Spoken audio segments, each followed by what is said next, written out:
ঈদের নামাজের দিন আল্লাহ বলে, বান্দা তোমার কার কি প্রয়োজন আমার কাছে চাও। বড় আফসোস, আমরা 30 দিন আল্লাহর হুকুম মানলাম, আর চাওয়ার সময় না চাইয়া আমরা ঈদ উপলক্ষে কনসার্ট করি, ঈদ উপলক্ষে বড় বড় শিল্পীকে ভাড়া করে ডিজে প্রোগ্রাম করি।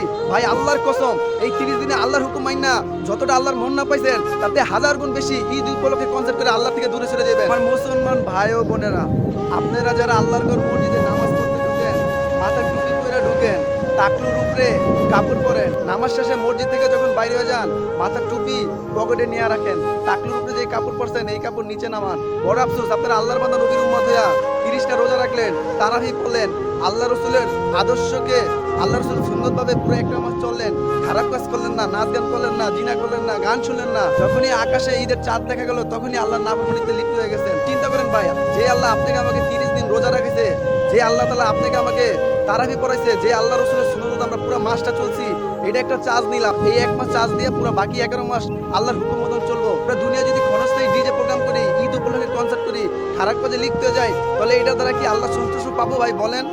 এখনো দুনিয়ার মায়া ছাড়েন, এই দুনিয়া আপনাদের সুখ শান্তি কিছু দিতে পারবে না। এই দুনিয়ায় আপন আপনার কেউ না, আল্লাহ ছাড়া। আল্লাহ আপনার আপন, আল্লাহ আপনাকে দুনিয়া খাওয়াইতেছে, পরকালে খাওয়াবে। এই দুনিয়া থাকার জায়গা না, এই দুনিয়ার লাইক কমেন্ট শেয়ার এগুলো দুনিয়া ক্ষণস্থায়ী, এগুলো আপনাকে কোনো শান্তি দিতে পারবে না। আপনি আল্লাহর হুকুম মাইনা দুনিয়াতে বিধান দেন, আপনাকে এই দুনিয়া শান্তি দিবে, পরকালে এরকম 10 দিনের জান্নাত দিবে ইনশাআল্লাহ।